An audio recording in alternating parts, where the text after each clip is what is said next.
placer. Bueno, ¿les parece? Hoy me tocan 3 capítulos, 65, 66 y 67. No, no, chicas, no se preocupen. Soy dura para la tecnología también.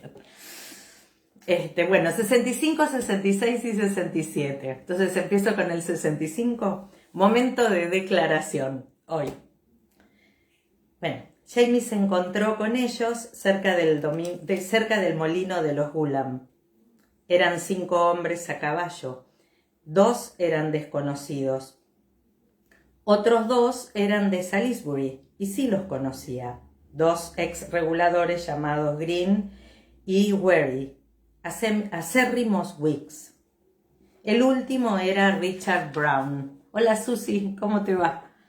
Un tipo con una expresión de frialdad en el rostro, excepto en la mirada. Hola Patri. Jamie maldijo en silencio su afición por la conversación. Si no fuera por eso, se habría separado de MacDonald, como era habitual en Coppersville. Pero en cambio comenzaron a hablar de poesía, por el amor de Dios, y a entretenerse mutuamente con sus recitaciones. De modo que allí estaba, en el camino, con 2 caballos, mientras MacDonald se ocupaba de vaciar sus entrañas en lo profundo del bosque. Amos Green lo saludó con un movimiento de cabeza y habría pasado de largo de no ser porque Kidman Wary tiró de las riendas. Los desconocidos hicieron lo propio y observaron a Jamie con curiosidad. «¿A dónde te diriges, amigo James?», le preguntó con amabilidad Wary, que era cuáquero. «¿Has venido para la reunión en Halifax?». «Si es así, puedes cabalgar con nosotros si lo deseas». Halifax. Sintió como un hilo de sudor le descendía por el pliegue de la espalda. La reunión del comité de correspondencia para elegir delegados al Congreso Continental. «Estoy esperando a un amigo», respondió con tono cortés, señalando con un gesto al caballo de MacDonald. «Pero luego proseguiré, y quizás os alcanzaré más tarde, más adelante». «Ni lo soñéis», pensó, evitando mirar a Brown. «Yo no estaría tan seguro de que sea bienvenido, señor Fraser», intervino Green, también con cortesía, pero con cierta frialdad en sus modales que hizo que Wary lo mirara de reojo sorprendido, sobre todo después de lo que ocurrió en Cross Creek. ¿Así? ¿Y usted preferiría ver a un hombre inocente quemado vivo o untado con brea y emplumado? Lo último que deseaba era una discusión, pero tenía que decir algo. Uno de los desconocidos escupió en el suelo. «No tan inocente, si es Fogarty Sims a quien se refiere. Ese insignificante Tory», añadió como algo que se le ocurrió en el último momento. «Ese es el tipo», dijo Green, y escupió para manifestar su acuerdo. El comité de Cross Creek se dispuso a darle una lección, pero al parecer el señor Fraser, aquí presente, no estuvo de acuerdo. «Fue toda una escena, por lo que me han contado», afirmó con voz cansina, echándose un poco hacia atrás sobre su montura para observar a Jamie desde una posición más elevada. «Como he dicho, señor Fraser, usted no es tan querido en este preciso momento». Wary tenía el ceño fruncido y pasaba la mirada de Jamie a Green. Salvar a un hombre de la brea y las plumas, con independencia de cuál sea su posición política, no parece más que un rasgo de humanidad, dijo con aspereza. Brown se echó a reír de una manera bastante desagradable. «Tal vez te lo parezca a ti, pero no a otras personas. Dime con quién andas y te diré quién eres. Y además está su tía, ¿sabes?», dijo reconduciendo su discurso hacia Jamie, «y la famosa señora MacDonald.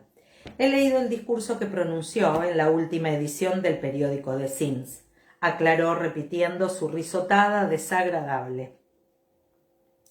«Los huéspedes de mi tía no tienen nada que ver conmigo», replicó Jamie tratando de hablar con cierta despreocupación. «¿No? ¿Y qué hay del marido de su tía? Que es tío suyo, ¿verdad?» «Duncan». La incredulidad se reflejó claramente en su voz, puesto que los extraños intercambiaron miradas y se relajaron un poco. No, es el cuarto marido de mi tía y amigo mío. ¿Por qué hablan de él?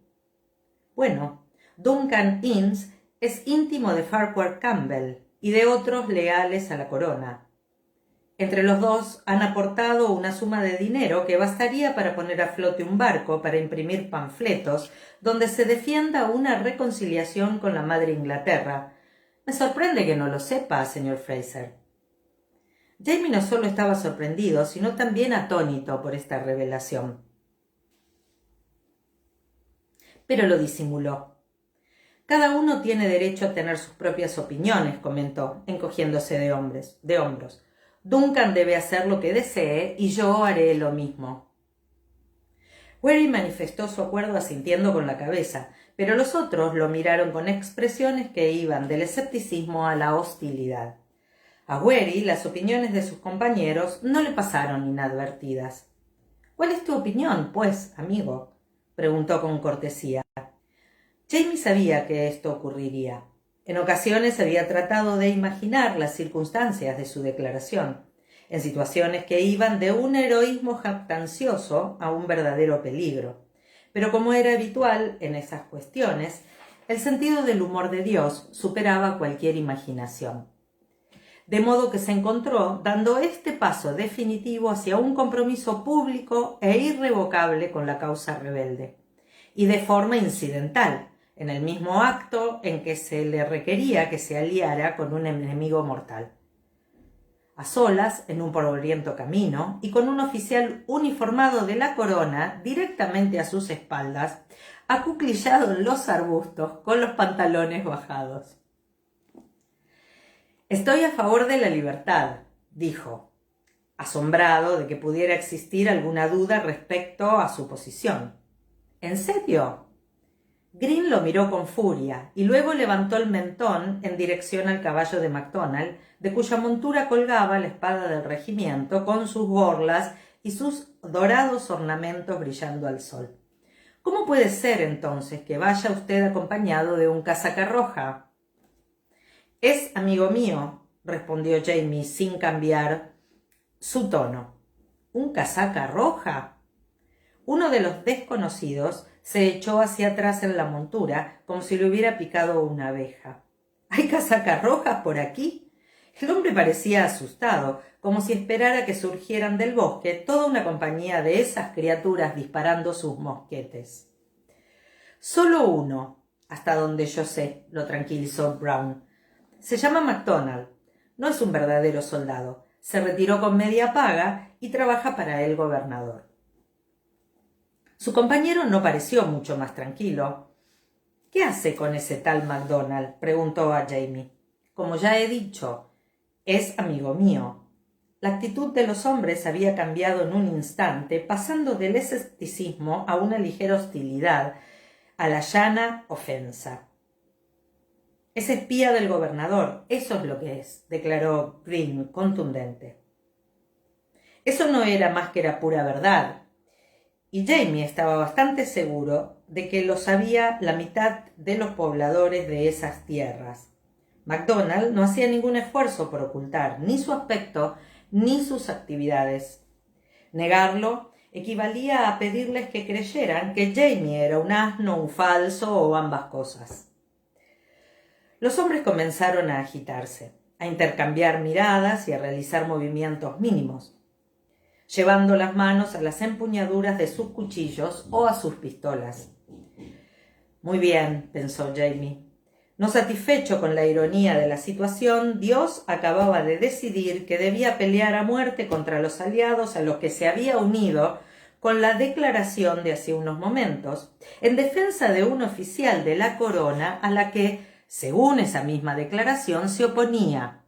«Fantástico», tal y como a su yerno le gustaba decir.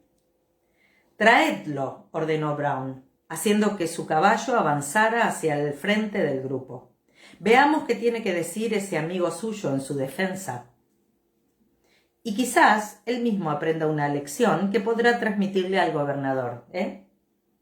Uno de los desconocidos se quitó el sombrero y lo encajó con cuidado debajo del borde de la montura como preparativo. «Esperad». Querry se irguió cuán largo era, tratando de detenerlos con una mano, aunque Jamie podría haberle contado que ya habían llegado a un punto en el que dicho intento había dejado de tener efecto. «No podéis tratar con violencia a... ¿no?» Brown sonrió como una calavera, con los ojos fijos en Jamie, y comenzó a desatar la fusta de cuero que estaba enrollada y atada a la montura. «Me temo que no tenemos brea a mano. Pero una buena paliza, digamos, y mandar a los dos al gobernador desnudos será una buena respuesta». El segundo desconocido se rió y volvió a escupir. El sustancioso escupitajo cayó a los pies de Jamie. «Sí, eso servirá.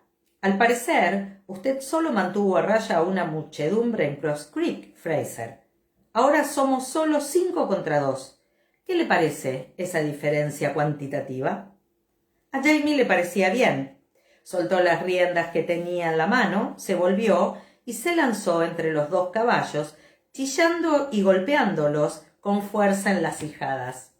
Luego se zambulló de cabeza en los arbustos junto al camino y avanzó arrastrándose de pies y manos entre raíces y piedras con la mayor rapidez que pudo. A su espalda, los caballos se encabritaron y giraron, relinchando con fuerza y generando confusión y temor en las cabalgaduras de los otros hombres. Jamie oyó gritos de furia y alarma mientras trataban de recuperar el control de las agitadas monturas. Se deslizó por una breve cuesta mientras la tierra y las plantas arrancadas de raíz le rodeaban los pies. Perdió el equilibrio y cayó hacia el fondo. Rebotó y se lanzó hacia un bosquecillo de robles, donde se ocultó detrás de una hilera de retoños jadeando. Alguien había tenido el ingenio o la furia necesarios para saltar de su caballo y seguirlo a pie. Oyó ruidos y maldiciones cerca, por encima de los gritos más débiles de la conmoción que se había producido en el camino. Mirando con atención entre las hojas, vio a Richard Brown, despeinado y sin sombrero, que buscaba a su alrededor con una expresión salvaje y con la pistola en mano. Se desvaneció cualquier idea de una confrontación. Iba desarmado. Tan solo portaba un pequeño cuchillo en el calcetín y no tenía dudas de que Brown le dispararía de inmediato y sostendría que había sido en defensa propia cuando llegaran los otros. Por la cuesta, en dirección al camino, vio algo rojo. Brown, que había girado en la misma dirección, también lo advirtió y disparó, momento que MacDonald, que había tenido la buena idea de colgar su casaca en un árbol, aprovechó para salir de su escondite detrás de Richard Brown en mangas de camisa y lo golpeó en la cabeza con una rama. Brown cayó de bruces, momentáneamente aturdido. Jamie salió del bosquecillo y le hizo un gesto a MacDonald, que corrió con dificultad hacia él. Juntos se internaron más en el bosque y aguardaron al lado de un arroyo hasta que un silencio prolongado proveniente del camino les indicó que tal vez ya fuera posible volver a echar un vistazo. Los hombres ya no estaban ahí. Tampoco el caballo de MacDonald.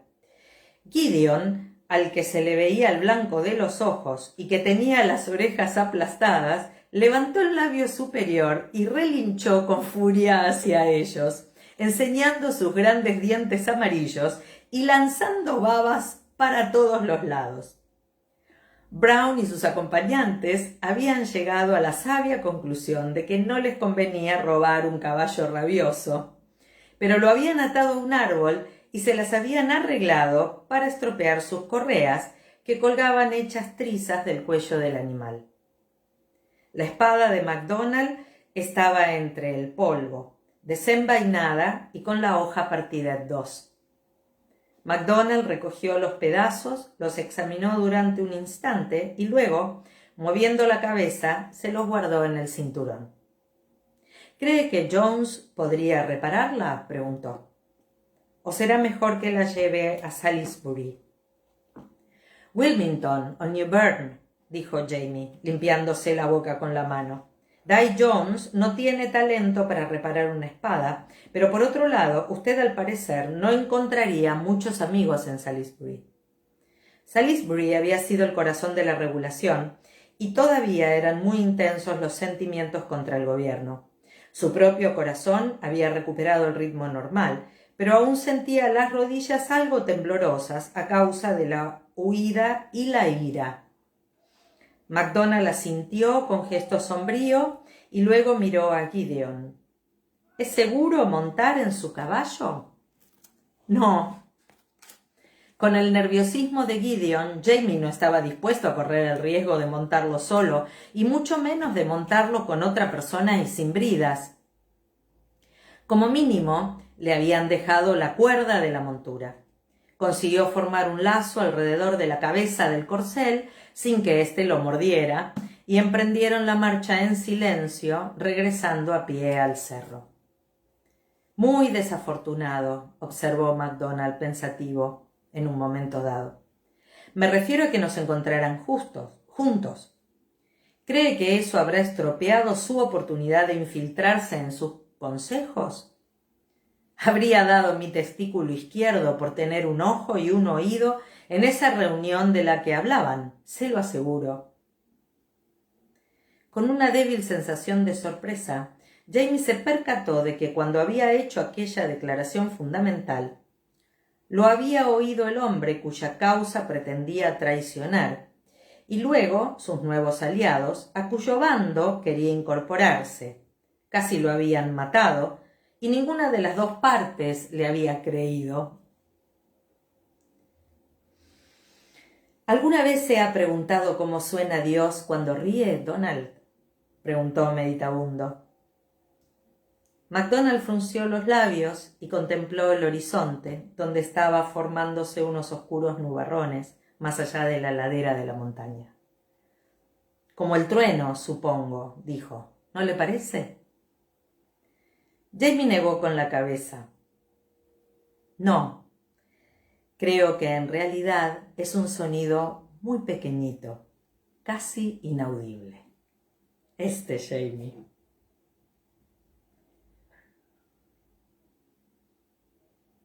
Se mete en cada lío siempre, ¿no? Bueno, capítulo 66. La oscuridad se cierne.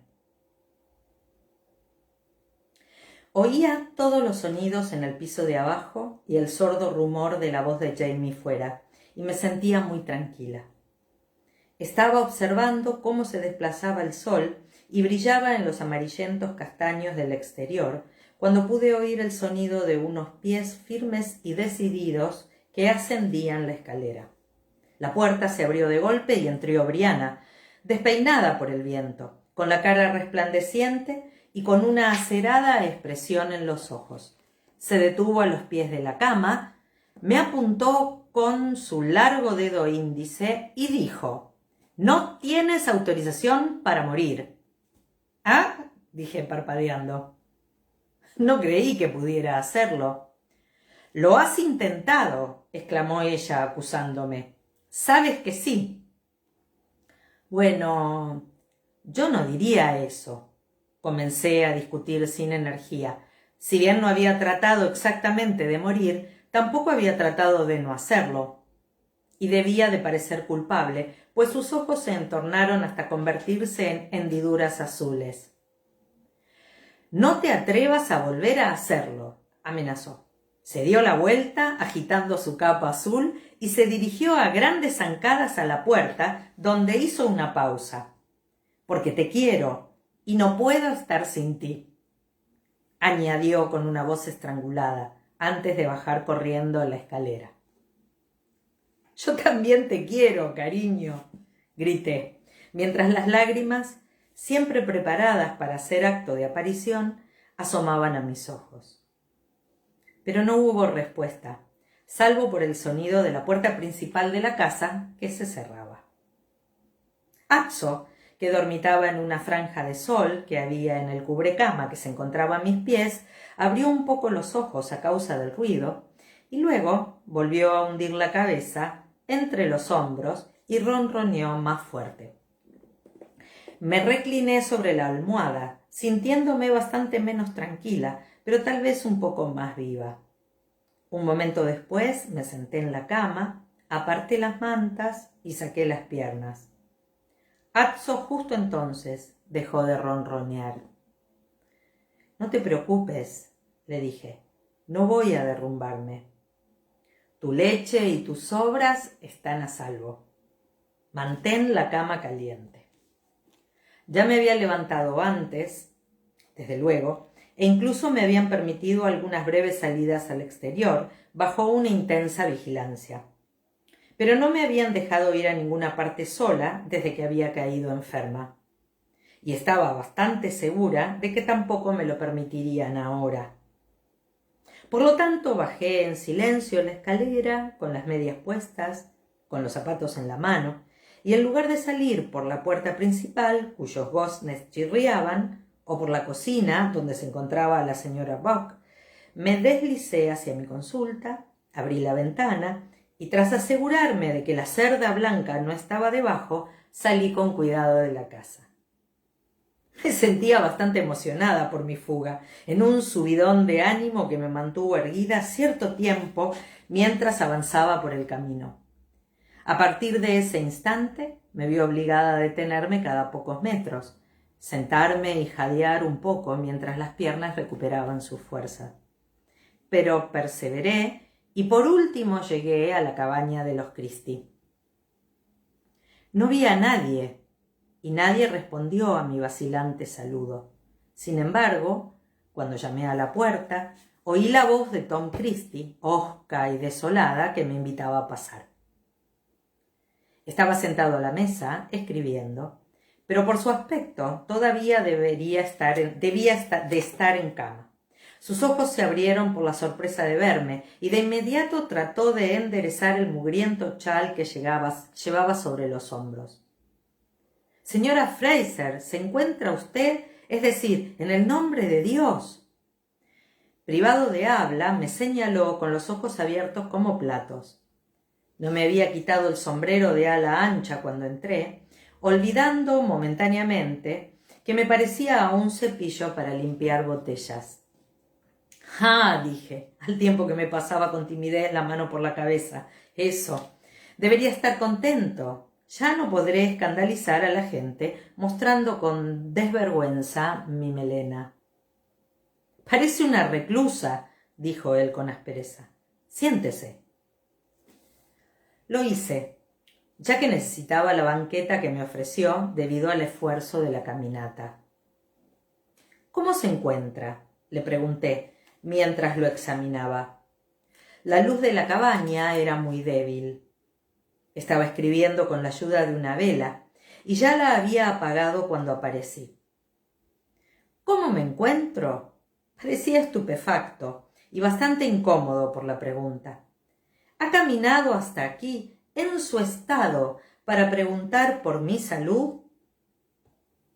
«Si prefiere verlo de ese modo», respondí, irritada por su mención a mi estado. «Supongo que no querrá salir a donde haya más luz, de modo que pueda echarle un buen vistazo, ¿verdad?». Él se cruzó los extremos del chal en el pecho en un gesto protector. «¿Para qué?». Me frunció el ceño de manera que sus cejas en pico le conferían el aspecto de un búho irritado. «Porque deseo saber algunas cosas respecto a su estado de salud», respondí con paciencia, «y examinarlo es la mejor manera de averiguarlas, puesto que usted no parece capaz de decirme nada». «Es usted increíble, señora». «No, soy doctora», contraataqué, «y quiero saber». Sentí un breve mareo que hizo que me inclinara sobre la mesa y me agarrara de ella hasta que pasara. «Usted está demente», declaró tras observarme durante un instante. «Además, me parece que sigue enferma. Quédese aquí. Llamaré a mi hijo para que vaya a buscar a su marido». Agité la mano, respiré hondo, mi corazón latía a gran velocidad y estaba un poco pálida y sudorosa, pero en esencia me encontraba bien. «La cuestión, señor Christie», es que, aunque es cierto que he estado enferma, no he tenido la misma enfermedad que está afectando a la gente del cerro. Y por lo que Malva ha podido contarme, me parece que usted tampoco. Él se había levantado para llamar a Alan. Al escuchar esas palabras, se quedó paralizado y me contempló con la boca abierta. Luego, poco a poco, volvió a sentarse en la silla. ¿A qué se refiere? Puesto que por fin había llamado su atención, tuve la satisfacción de exponerle los hechos. Tenía mis argumentos preparados, ya que les había dedicado un considerable tiempo de reflexión durante los últimos días. Mientras varias familias del cerro habían padecido los estragos de la disentería amébica, yo no. Yo había tenido una fiebre peligrosamente alta, acompañada de una espantosa jaqueca, y según el entusiasta relato de Malva, convulsiones. Pero no cabía duda de que no se trataba de disentería. ¿Está segura?, preguntó, mientras jugueteaba con su pluma, frunciendo el ceño. Es bastante difícil confundir el flujo de sangre con jaqueca y fiebre, dije con aspereza. Ahora bien, ¿usted ha tenido flujo? Vaciló un momento, pero se dejó dominar por la curiosidad. No, respondió. Fue como usted ha dicho, una jaqueca que me partía el cráneo y fiebre, una terrible debilidad y sueños en extremo desagradables. No tenía idea de que no se trataba de la misma enfermedad que afectaba al resto. Supongo que no podía saberlo. Usted no vio a ninguno de ellos. A menos... ¿Malva le describió la enfermedad? Se lo pregunté solo por curiosidad, pero él negó con la cabeza. No me gusta oír hablar de esas cosas. Mi hija no me las cuenta. De todas formas, ¿para qué ha venido? Inclinó la cabeza a un lado, entornando los ojos. ¿Qué importa si usted y yo sufrimos paludismo en lugar de flujo, o cualquier otra persona para el caso? Parecía bastante nervioso. Se levantó y empezó a moverse por la cabaña vacilante, trastabillando, de una manera muy distinta de cómo solía hacerlo. Suspiré, frotándome la frente con la mano. Ya había obtenido la información básica que había venido a buscar. Explicar por qué la quería iba a ser complicado. Bastante me había costado hacer que Jamie, el joven Ian y Malva aceptaran la teoría de los gérmenes y las enfermedades, y eso con pruebas visibles mediante un microscopio. La enfermedad es contagiosa, dije sintiéndome un poco cansada. Se transmite de una persona a otra, a veces directamente y otras a través de la comida o el agua compartida por una persona enferma y otra sana. Todas las personas que contrajeron el flujo vivían cerca de un pequeño manantial en particular. Tengo razones para creer que fue el agua de ese manantial lo que les transmitió la ameba, lo que hizo que se enfermaran. Pero usted y yo no lo he visto a usted en varias semanas, ni tampoco he estado cerca de nadie que haya padecido paludismo. ¿A qué se debe que los dos contrajéramos la misma enfermedad? Nada, no spoilers. Él me miró con fijeza desconcertado y con el ceño todavía fruncido. No entiendo por qué dos personas no pueden enfermar sin estar en contacto entre sí. Yo, desde luego, he visto esas enfermedades que usted describe, la fiebre de las galeras, por ejemplo, que se contagia en lugares cerrados, pero supongo que no todas las enfermedades se comportan de la misma manera, ¿verdad? No, tiene razón, admití. Tampoco me encontraba en condiciones de tratar de hacerle entender las nociones básicas de epidemiología o salud pública. Perdón, ni los de ahora entienden, imagínate en el 1700. En fin, es posible, por ejemplo, que algunas enfermedades se transmitan a través de los mosquitos. La malaria es una de ellas. Algunas formas de meningitis viral también. Y yo pensaba que esa era la enfermedad de la que me acababa de recuperar. ¿Recuerda si algún mosquito le ha picado recientemente? Christie me miró y luego emitió una especie de ladrido que tomé por risa. Mi querida señora, en este clima terrible, los mosquitos pican a todo el mundo cuando hace mucho calor. Se rascó la barba como un acto reflejo. Era cierto, a todos, excepto a mí y a Roger. Cada cierto tiempo, algún insecto desesperado lo intentaba, pero la mayoría de las veces escapábamos indemnes, incluso cuando había grandes plagas y todo el mundo se estaba rascando. Como teoría, yo sospechaba que los mosquitos succionadores de sangre habían evolucionado tan cerca de los humanos a lo largo de los años que, sencillamente, a los mosquitos no les gustaba el olor de Roger y el mío, porque habíamos venido de muy lejos en el tiempo.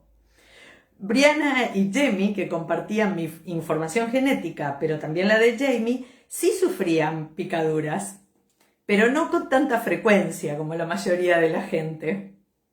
No recordaba que ningún mosquito me hubiera picado en los últimos días, aunque también era posible que si lo hubiera hecho y que yo hubiese estado demasiado ocupada como para prestar atención.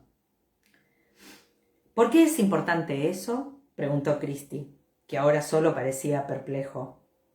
No lo sé, solo necesito averiguar las cosas. También tenía que salir de casa y recuperar mi vida de la forma más directa que conocía, la práctica de la medicina.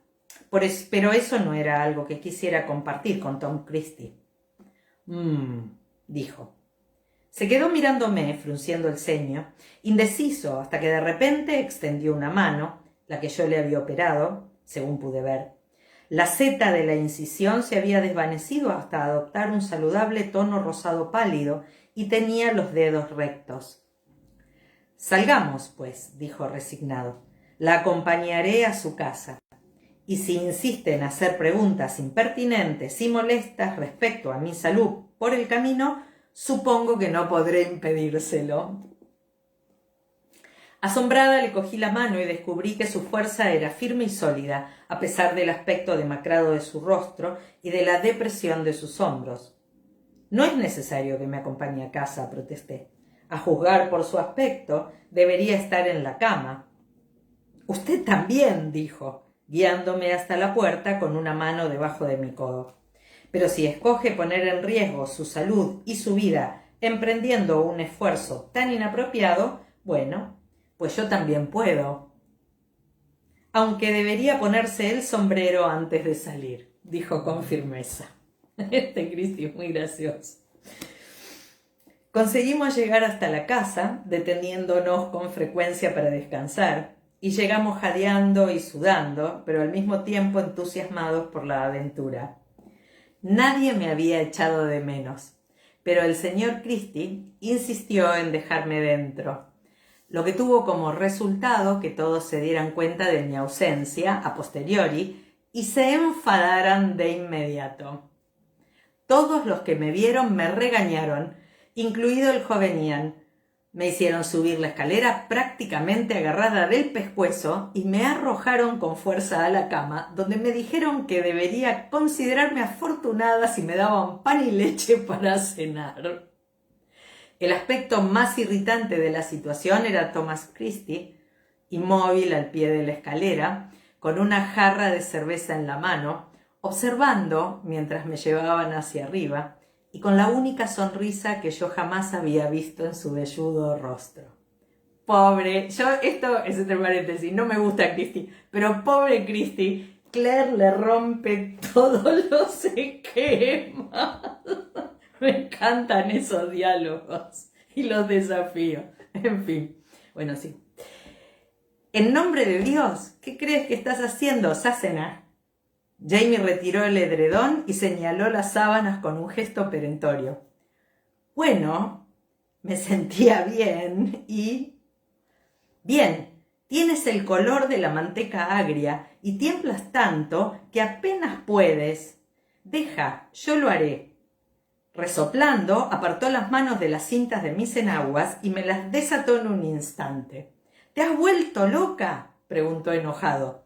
¿Cómo te has marchado sin decírselo a nadie? ¿Y si te hubieras caído? ¿Y si hubieras enfermado de nuevo? Si se lo hubiera dicho a alguien, no me habrían dejado salir, dije con suavidad. Y soy médico, ¿sabes? Creo que puedo juzgar mi propio estado de salud. Jamie me lanzó una mirada que sugería que no confiaría en mí ni para juzgar un concurso de flores, pero se limitó a hacer un bufido más fuerte de lo habitual. Me levantó y me llevó a la cama y me puso con delicadeza en ella, pero con una demostración de fuerza contenida que me sugería que hubiera preferido dejarme caer desde las alturas. Luego se irguió y me dirigió una mirada de enfado. Si no pareciera que estás a punto de desmayarte, Sassenach, te juro que te azotaría el trasero por lo que has hecho. No puedes, dije débilmente. No tengo trasero. De hecho, estaba un poco cansada. Bueno, para ser honesta, el corazón me latía a toda velocidad, me zumbaban los oídos, y si no me acostaba de inmediato, era muy probable que me desmayara. Me tumbé y permanecí con los ojos cerrados, sintiendo que la habitación me daba vueltas como un tío vivo, con sus luces parpadeantes y su música de zanfona. A través de esa confusión de sensaciones, tuve la vaga percepción de manos en mis piernas y luego una agradable frescura en mi cuerpo recalentado. Después, algo cálido me envolvió la cabeza, como una nube, y agité las manos con fuerza, tratando de quitármelo de encima antes de que me asfixiara. Salí a la superficie parpadeando y jadeando y descubrí que estaba desnuda. Eché un vistazo a mis pálidos, flojos y esqueléticos restos y tiré de la sábana para cubrirme. Jamie estaba agachado, recogía mi camisón, mi combinación y mis enaguas del suelo y los añadía al justillo que había doblado sobre el brazo. Levantó mis zapatos y mis medias y los agregó a la bolsa. Tú, dijo señalándome con una expresión acusadora, no irás a ninguna parte. No estás autorizada a morir. ¿Te ha quedado lo bastante claro? Ah, de modo que de ahí lo sacó Brie, murmuré, intentando evitar que mi mente flotara. Cerré los ojos de nuevo. Creo recordar cierta abadía en Francia, añadí, y a un joven muy testarudo y muy enfermo, y a su amigo Murtagh, quien le quitó la ropa para evitar que se levantara y se marchara antes de que se hubiera recuperado. Silencio. Abrí un ojo. Él estaba totalmente paralizado y la luz crepuscular que penetraba por la ventana formaba chispas en su cabello.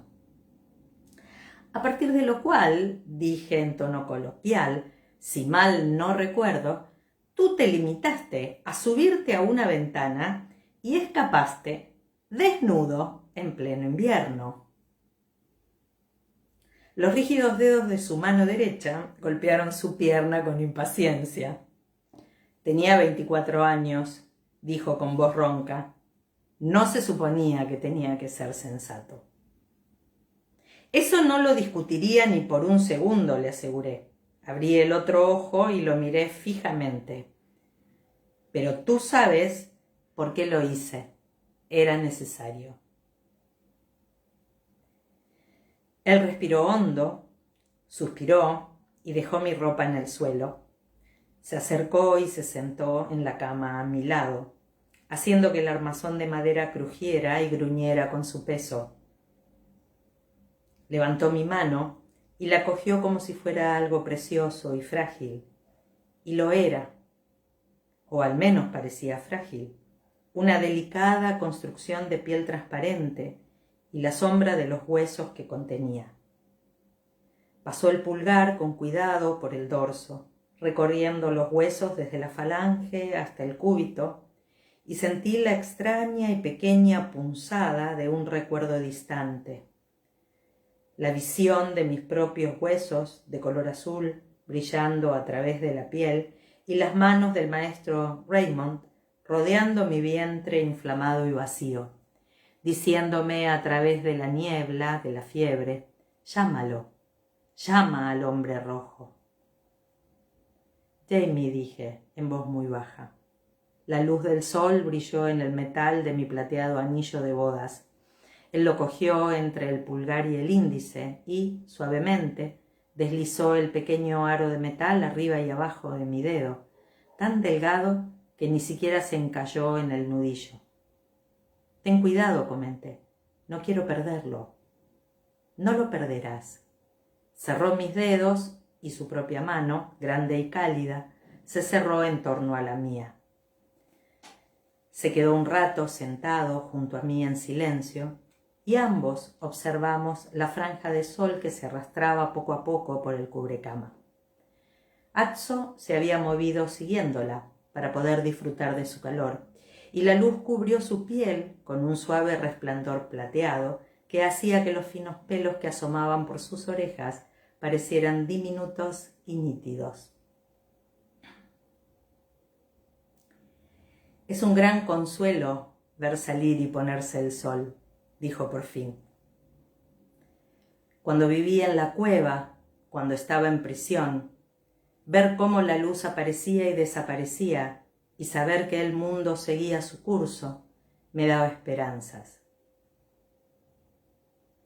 Estaba mirando por la ventana hacia la distancia azul donde el cielo se oscurecía hasta el infinito. Su garganta se movió un poco al tragar saliva.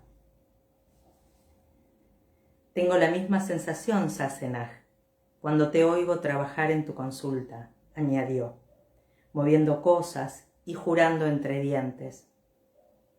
En ese instante volvió la cabeza para mirarme y sus ojos contenían las profundidades de la noche que estaba a punto de llegar.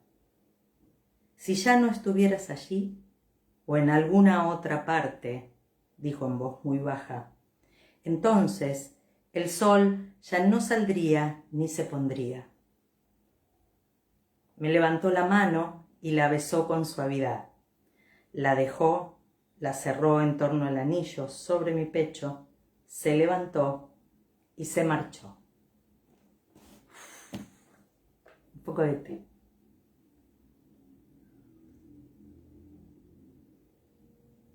¡Guau! Es lindo, ¿no?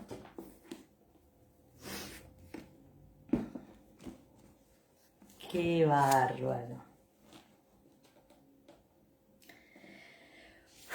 Bueno, tenía el sueño ligero, ya no caía en el agitado mundo de las pesadillas febriles, ni me hundía en la profunda fuente de la inconsciencia, como cuando mi cuerpo buscaba recuperarse a través del sueño. No sabía que me había despertado, pero de repente estaba despierta, alerta y con los ojos bien abiertos, sin el intervalo de la modorra. Los postigos estaban cerrados, pero había luna llena, que proyectaba franjas de suave luz en la cama. Pasé una mano por la sábana y luego la levanté por encima de mi cabeza. Mi brazo era un tallo pálido y esbelto, exangüe y frágil, como el pie de una seta venenosa. Mis dedos se flexionaron y se extendieron como una red para coger la oscuridad. Oí la respiración de Jamie, que estaba en su sitio en el suelo junto a mi cama. Bajé el brazo y me acaricié el cuerpo ligeramente con ambas manos, evaluándolo. La diminuta elevación de los pechos, las costillas que se podían contar, 1, 2, 3, 4, 5. Y la lisa concavidad de mi vientre que colgaba como una hamaca entre los huesos de las caderas. Piel y huesos, no mucho más. «Claire», algo se agitó en la oscuridad junto a la cama y la cabeza de Jamie se levantó.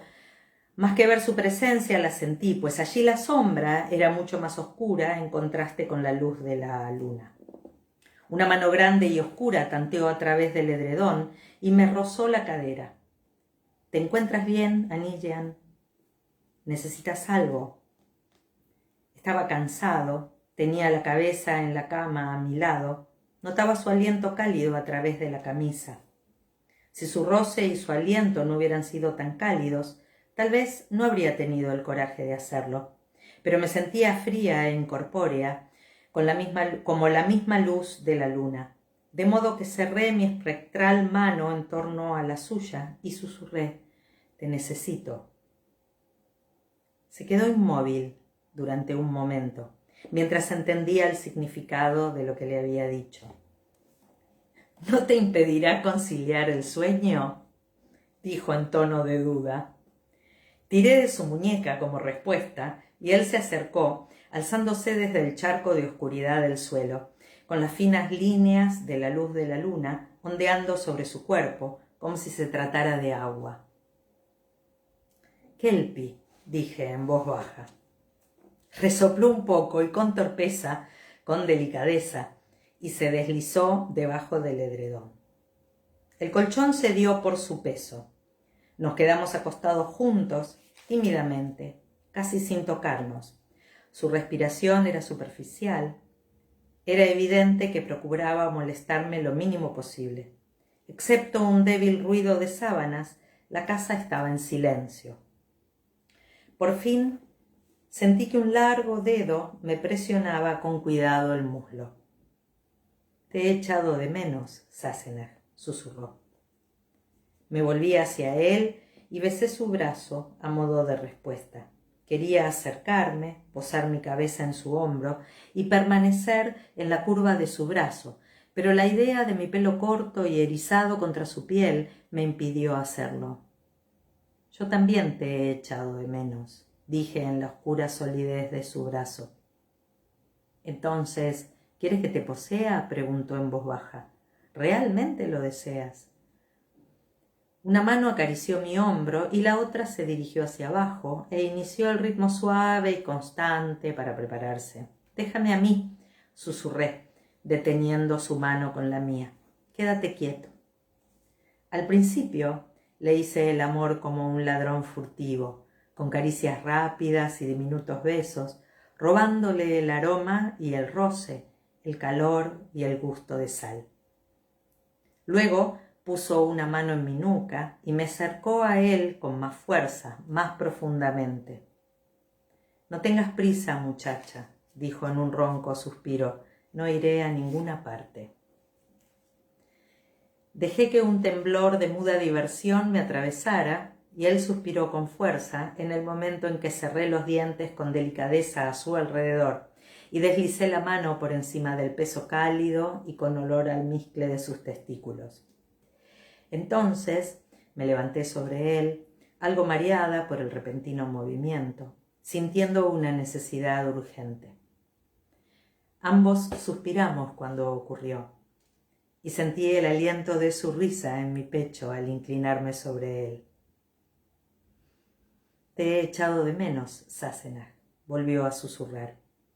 Me avergonzaba que me tocara por lo cambiado que estaba mi cuerpo, y me recliné apoyando ambas manos sobre sus hombros, impidiéndole que me acercara a él.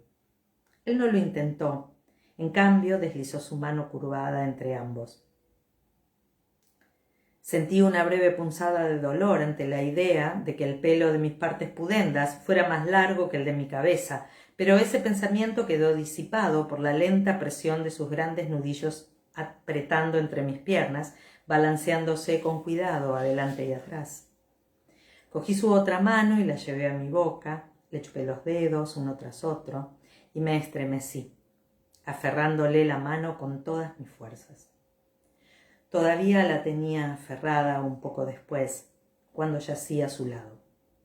O más bien, la estaba sosteniendo, admirando las formas que aún no había visto, complejas y llenas de gracia en la oscuridad, y la capa dura y suave de los callos en sus palmas y nudillos. «Tengo manos de albañil», dijo, riéndose un poco, cuando pasé los labios con delicadeza por los encallecidos nudillos y las yemas todavía sensibles de sus largos dedos. «Los callos en las manos de los hombres son muy eróticos», le aseguré. «¿En serio?». Pasó suavemente su mano libre por mi cabeza rapada y luego la bajó por la espalda. Me estremecí y me apreté con más fuerza contra él, mientras comenzaba a olvidar mi timidez. Mi mano libre vagaba por toda la extensión de su cuerpo y jugaba con los arbustos suaves y fibrosos de su pelo y la húmeda ternura de su miembro semierecto. Arqueó la espalda un poco y luego se relajó. Bueno, déjame decirte algo, Sassenach, comentó. Si no tengo callos allí, no es culpa tuya, créeme. Es divertido Jamie. Y falta el último capítulo, que es el 67, que es muy cortito. Ahí voy. Sí, es hermoso, Vivi. Se te pone la piel de gallina. Estas cosas que Diana escribe y que Jamie dice tan lindas. Capítulo 67. El que ríe último. Era un mosquete viejo, fabricado quizás unos 20 años atrás, pero todavía en buen estado. El mango estaba pulido por el uso, la madera era hermosa al tacto, y el metal del caño era suave y limpio. Oso Rampante lo asió con éxtasis, recorriendo con los dedos el reluciente caño, admirado.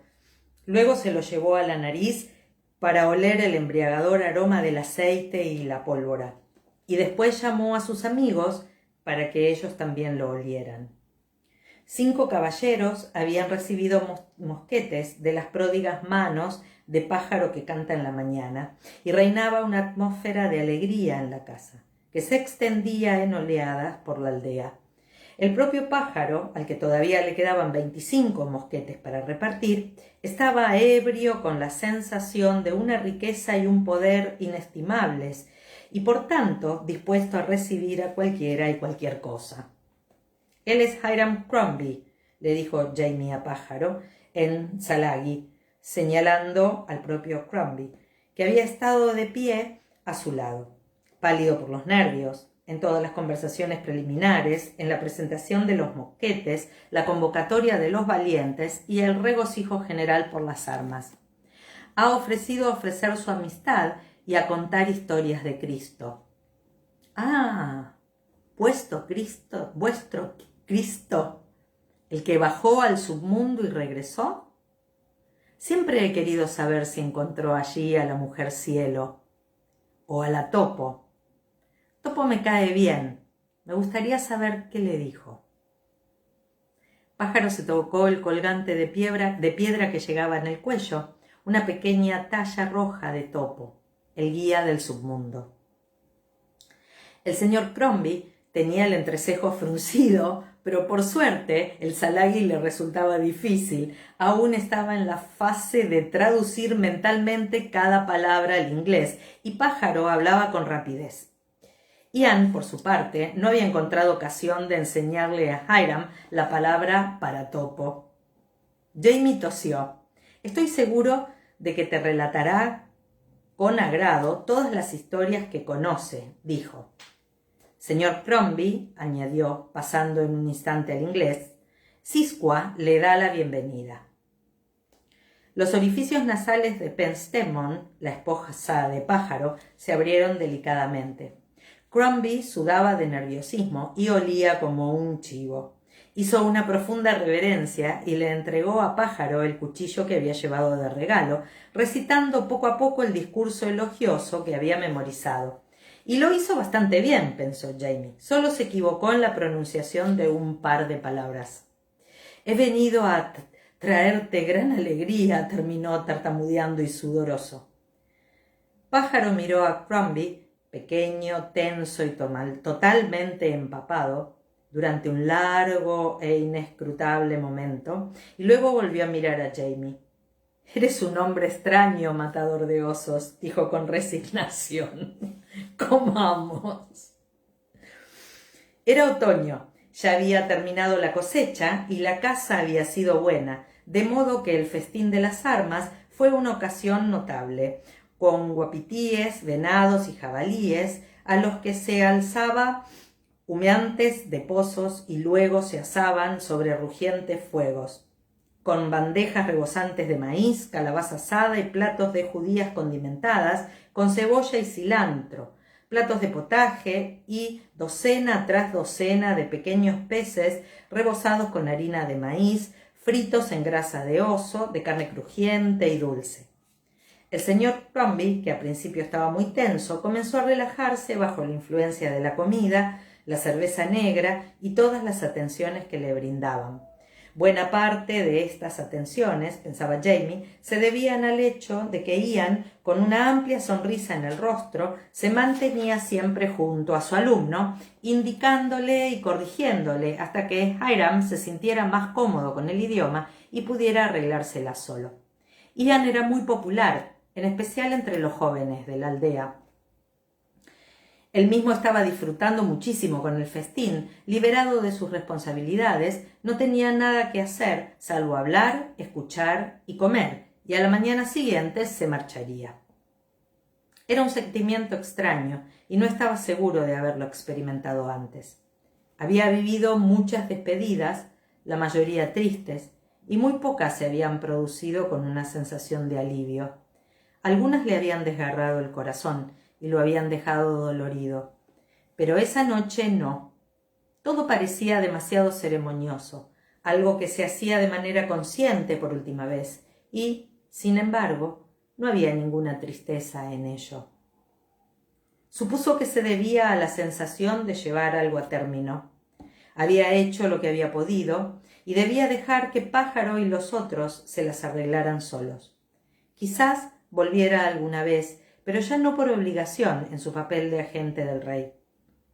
Esa idea era peculiar en sí misma. Hasta el momento nunca había vivido sin la conciencia de una lealtad, aceptada o no, deliberada o no, a un rey, ya fuera la casa alemana de Jorge III o los Estuardo. Por primera vez pudo entender lo que su esposa y su hija trataban de decirle. Se dio cuenta de que Hiram estaba intentando recitar un salmo. Lo estaba haciendo bien, ya que le había pedido a Ian que lo tradujera, y luego se lo había aprendido de memoria. En cualquier caso, el buen aceite sobre la cabeza que desciende sobre la barba. Penstemon echó un receloso vistazo a la pequeña jarra de grasa de oso derretida que usaban como condimento y miró a Hiram con los ojos entornados, con la evidente intención de quitarle la jarra si trataba de verter la grasa en su cabeza. «Es una historia de sus ancestros», le explicó Jamie mientras se encogía de hombros. «No es su propia costumbre». «Ajá». Ella se relajó un poco, pero no dejó de vigilar a Hiram. Era un invitado, pero tampoco se podía confiar en que todos los invitados se comportaran como era debido. De todas formas, Hiram no hizo nada impropio, y a pesar de sus numerosas protestas de que ya estaba lleno y sus torpes cumplidos a sus anfitriones, lo convencieron de que comiera hasta que casi se le salieron los ojos de las cuencas, lo que los dejó muy satisfechos. Ian permanecería allí unos cuantos días para asegurarse de que Hiram y la gente de Pájaro llegara a algún tipo de acuerdo. Pero Jamie no estaba del todo seguro de que el sentido de responsabilidad de Ian superara su sentido del humor. En cierta manera, el sentido del humor de Ian se asemejaba al de los indios. Por tanto, tal vez una palabra de Jamie no estaría de más, solo como precaución.